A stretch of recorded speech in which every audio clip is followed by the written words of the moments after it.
New documents released by the British Land Registry in 2017 revealed the existence of a network of tunnels under the streets of Britain.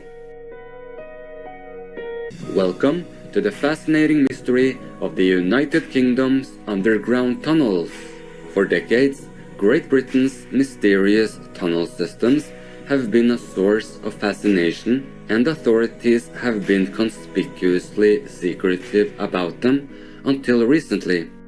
New documents released by the British Land Registry in 2017 revealed the existence of a network of tunnels under the streets of Britain, with details on 3.5 million land and property titles under the ownership of councils, housing associations, companies, and corporations such as the Post Office, British Telecom, and the Ministry of Defence.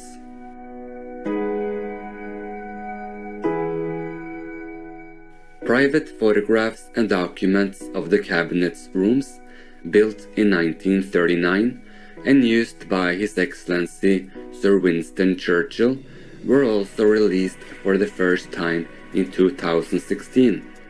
The protected military accommodation is linked by tunnels and elevator shafts. 4 principal rooms are His Excellency Sir Winston Churchill's bedroom and study, the telephone room, the map room, and the cabinet room, where Prime Minister Churchill and high-ranking officers would have their meetings. The cabinet rooms were abandoned in 1945 and 40 years later opened to the public, drawing an enormous amount of interest.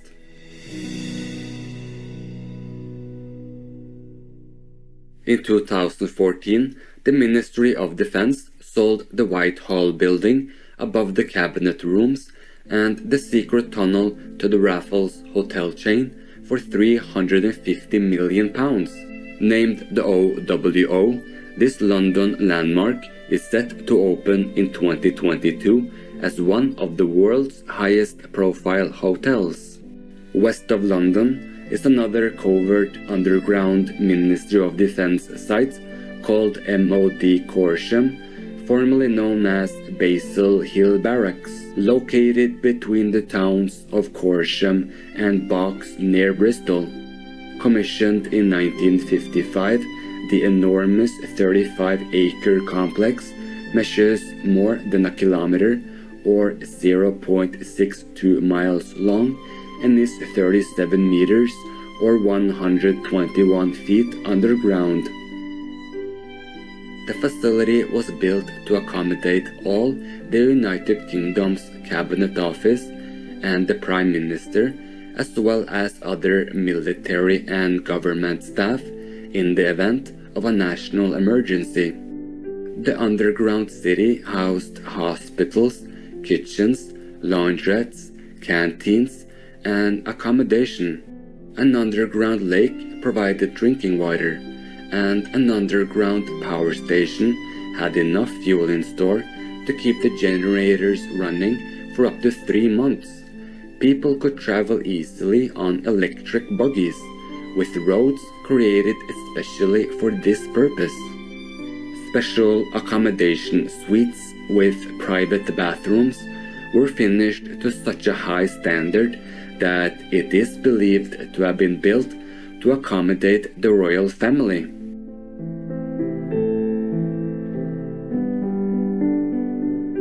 Back in London, underneath Chancery Lane Underground Station, lies the Kingsway Telephone Exchange, which was built in the early 1940s as a deep shelter. However, it was never used for that purpose and instead served as a government communications center. In 1949, the site was given to the General Post Office, responsible for telephones and the postal system. Originally, the shelter had 2 tunnels, but an additional 4 were added. In 1956, it became the United Kingdom termination point for the first transatlantic telephone cable. For over 2 decades, The exchange served as a trunk switching center and repeater station with a staff of over 200, a staff restaurant, games room, and tea bar. It is possible to walk the 6 kilometers or 3.7 miles from the underground headquarters to East London and emerge on a traffic island in the middle of a highway. Data regarding land ownership provided by the Land Registry and supplemented by the investigative work of Mr. Guy Shrubsole was mapped and published in his book Who Owns England? Guy went down the Kingsway tunnels with other research explorers.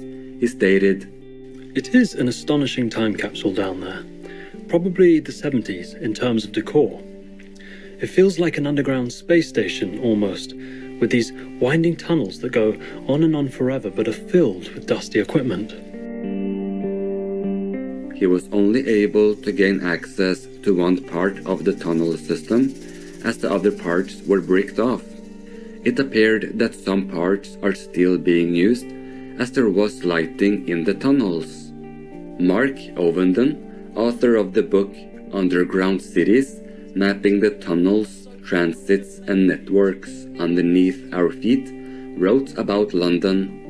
It also possesses one of the world's most diverse varieties of intricate, hidden, and well-used passages, ducts, and tubes beneath its streets. He considers that this is because London was one of the busiest and most modern cities in the world, and therefore the need to use the spaces below the city was greater than anywhere else. A collaboration known as Project Iceberg between the Connected Places Catapult, the British Geological Survey, and the Ordnance Survey attempts to amass subterranean data in London. This long-term project strives to record and map all tunnels, underground transport information, and underground utilities such as sewerage, water, electricity, and gas.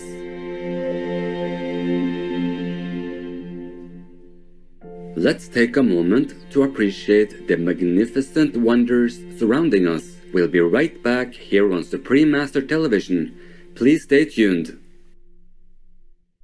Welcome back to the fascinating mystery of the United Kingdom's underground tunnels. Heading northeast of London, another famous set of underground tunnels, known as the Victoria Tunnel, is in Newcastle. Measuring about 3.6 kilometers or 2.25 miles long, its construction took 200 men, 2 years and 10 months to complete. Between 1842 and the 1860s, the Victoria Tunnel was used to transport coal from Spittletongue's colliery to the banks of the River Tyne for loading onto ships.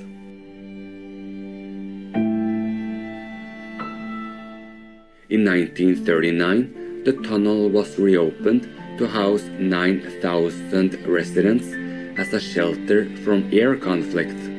In 2006, after many repairs and added safety measures, the tunnels were again reopened as a tourist attraction. Guided tours allowed tourists to enter a short section of the tunnel, around 700 meters or 0.4 miles long. Landform surveys carry out annual checks to monitor for movement to ensure the structure of the tunnels are sound.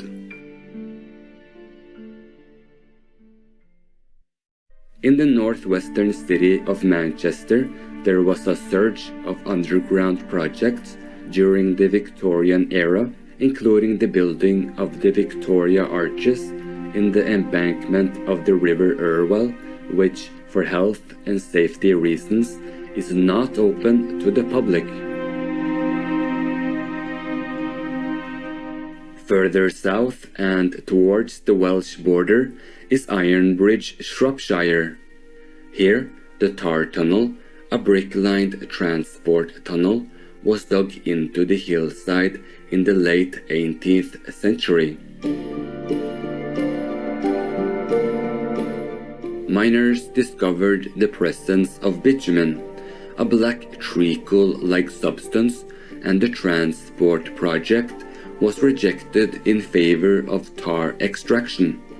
At the time, bitumen was used to treat and weatherproof ropes, and small amounts were processed and bottled as a remedy for rheumatism and scurvy. Visitors to the tunnel today can see bitumen oozing through the gaps in the brick walls. It is unsafe to enter the tunnel, but tourists can view it from the entrance.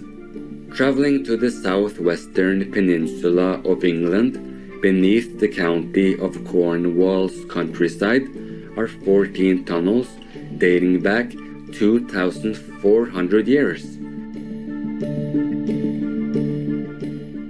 These tunnels, called fagus after the Cornish word ogo, meaning cave, were built by opening up trenches in the ground and placing stone slabs for walls.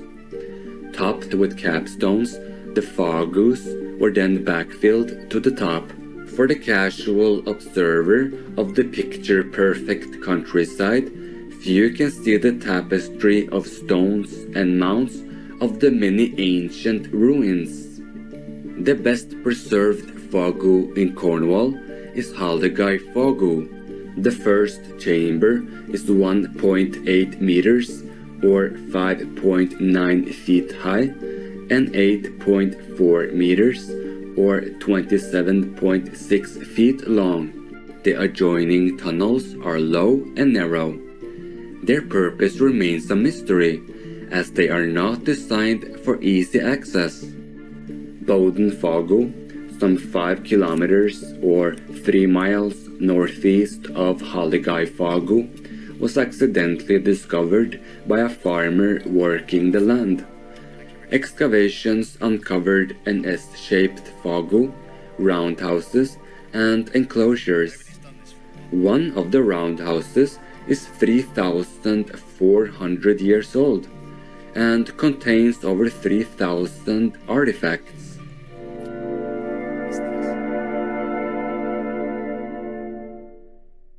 A little further north, in the county of Devon, are several unique tunnels providing access to beautiful areas of coastline and a Victorian tidal swimming pool. Located in Ilfracombe, Devon, a bathhouse was erected in 1836 to offer hot and cold water sea baths for health treatments, and the area is also home to an awe-inspiring beachfront wedding venue. All are inaccessible by any means other than the tunnels. A team of Welsh miners were hired by the Ilfracombe Sea Bathing Company to carve the 6 tunnels, which are known as Tunnels Beaches. Still on the southern English coast, our final tunnel is at Consort House in Brighton, East Sussex. Consort House features an unusual down-the-rabbit-hole style tunnel that leads into lush gardens and a beachfront. It is believed that the tunnel inspired the iconic writer Lewis Carroll to write Alice's Adventures in Wonderland after his visit there. The magnificent 5-story house was sold for £3.4 million in 2016. Britain's fascinating underground tunnels are not only historically revealing, but also inspirational, telling stories of mystery and times long past, sparking the imagination and also informing our future.